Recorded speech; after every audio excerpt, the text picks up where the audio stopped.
saya Agistia Anggraini. Saya Juli Ariani. Saya Zamira Yudalita. Saya Yasinta Jita Putri. Saya Muhammad Radiansyah. Nah, pada kesempatan kali ini yang akan kita paparkan itu terkait pengertian, dampak, penyebab, dan juga solusinya. Di sini juga ada studi kasusnya nanti. Nah, yang pertama itu ada pengertian. Apa itu global warming? Global warming adalah proses peningkatan suhu rata-rata permukaan bumi yang terjadi secara bertahap dan berkelanjutan. Di sini siapa yang lagi kepanasan? Nah, itu salah satu dari bentuk global warming. Nah, selanjutnya itu ada penyebab. Apa sih pemicu dari global warming itu sendiri? Global warming disebabkan oleh peningkatan konsentrasi gas-gas rumah kaca di atmosfer bumi. Di antaranya adalah yang pertama itu ada gas metana yang akan disampaikan oleh Yasinta Juwita. Penyebab yang pertama ada gas metana, yaitu proses penimbunan terbuka sampah makanan dapat menghasilkan gas metana atau CH4 yang sebagai gas rumah kaca 25 kali lebih berbahaya bagi bumi ketimbang karbon dioksida atau CO2 yang biasa dihasilkan sebagai emisi kendaraan bermotor. Nah, selain gas metana itu yang menjadi salah satu penyebab adanya global warming yaitu pembakaran bahan bakar fosil yang akan disampaikan juga oleh Yasinta. Pembakaran bahan bakar fosil salah satu penyebab utama dari global warming adalah pembakaran bahan bakar fosil seperti batu bara, minyak bumi, dan gas alam untuk menghasilkan energi. Proses ini menghasilkan emisi karbon dioksida atau CO2 yang signifikan ke atmosfer. Oke. Nah, selanjutnya itu penyebabnya juga ada satu lagi yaitu deforestasi yang akan disampaikan oleh Radiansyah. Deforestasi, penebangan hutan yang luas atau deforestasi juga berkontribusi pada global warming. Hutan-hutan menyerap CO2 dari atmosfer sebagai bagian dari siklus karbon alami.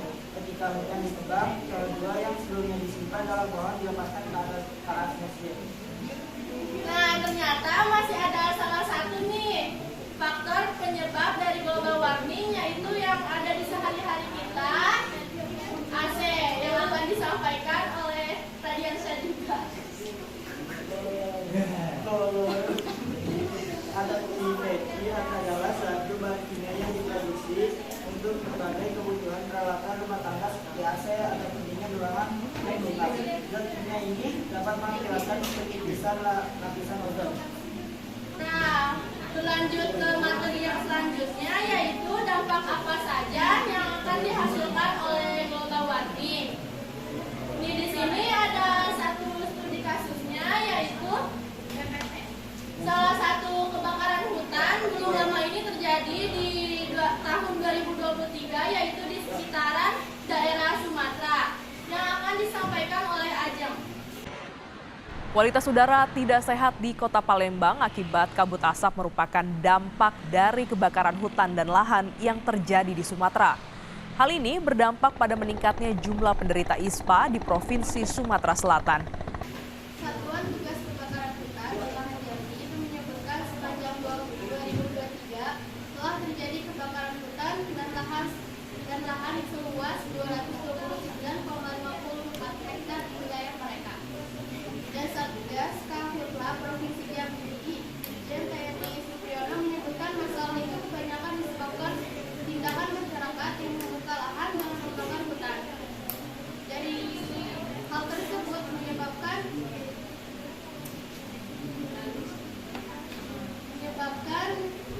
terganggunya kesehatan masyarakat seperti yang terjadi yaitu kabut asap yang menyelimuti Palembang.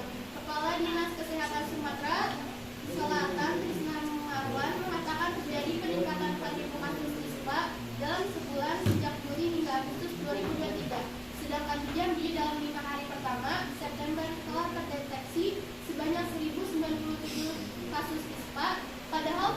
lalu terdapat sebanyak 6.709 kasus ispa dalam sebulan.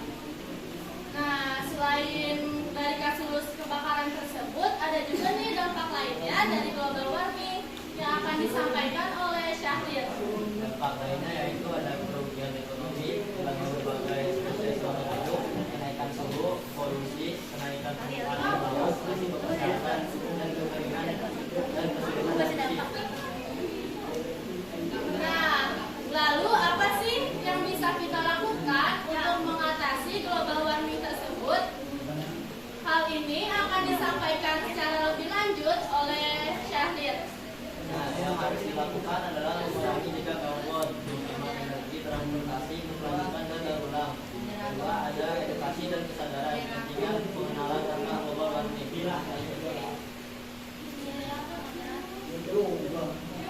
Nah, yang terakhir ini kami punya dua cara yang bisa kita lakukan bersama-sama.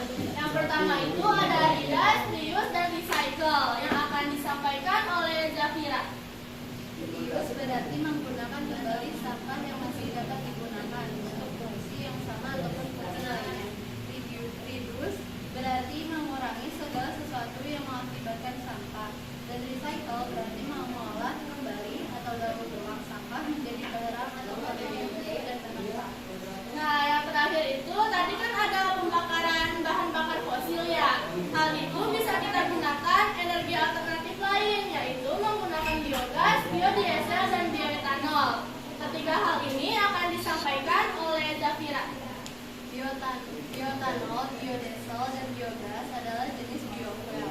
Bioetanol dibuat dengan teknik fermentasi biomasa seperti umbi-umbian, jagung, atau tebu, dan dilanjutkan dengan destilasi. Jenis bioetanol ini dapat digunakan secara langsung maupun tidak langsung sebagai bahan bakar.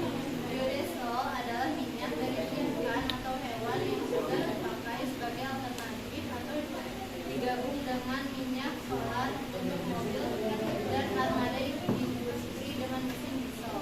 Biodiesel menggunakan bahan baku minyak sawit mentah, minyak darah, minyak kelapa, kaum sapi, asid atau PFAD, dan minyak ikan. Biodiesel dapat digunakan pada mesin diesel tanpa modifikasi. Biogas adalah gas yang dapat dihasilkan dari fermentasi proses atau pengolahan ternak. Demikian penjelasan dari kami. Selanjutnya kami memasuki sesi tanya jawab. Apakah dari teman-teman semua ada yang ingin ditanyakan? Hal apa saja yang dapat memperlambat global warming? Kenapa polusi menyebabkan global warming? Menjawab pertanyaannya siapa? Cara mengatasi global warming itu dapat mengurangi penggunaan kendaraan bermotor, menjaga kelestarian alam, mengontrol pemakaian listrik, mengendalikan limbah, dan lain-lain. Baik, ini menjawab pertanyaan dari Yoga. Jawabannya itu adalah polusi udara juga berkontribusi pada percepatan pemanasan global itu karena meningkatnya polusi yang tersisa di atmosfer, dan ketika terakumulasi di atmosfer itu suhu bumi naik dan rata-rata panas seperti ini.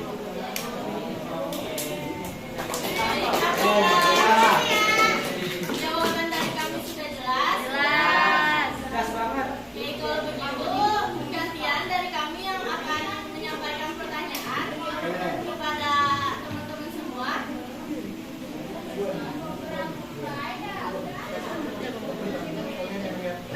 Dari teman-teman semua ada yang masih ingat nggak apa itu perbedaan dari bioetanol, biodiesel, dan juga biogas? Seperti menjawab, kalau bioetanol adalah tanaman yang mengandung banyak gula atau padi seperti jagung, tebu, dan gandum. Sedangkan biodiesel terbuat dari minyak nabati seperti minyak sawit. Biogas. Untuk biogas, Untuk biogas, kotoran manusia tuh. Ya, kotoran hewan. ada satu pertanyaan lagi dari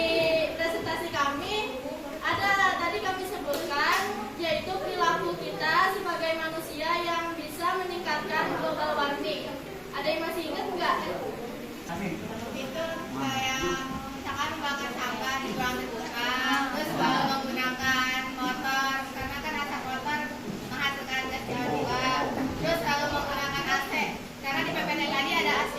Ya betul.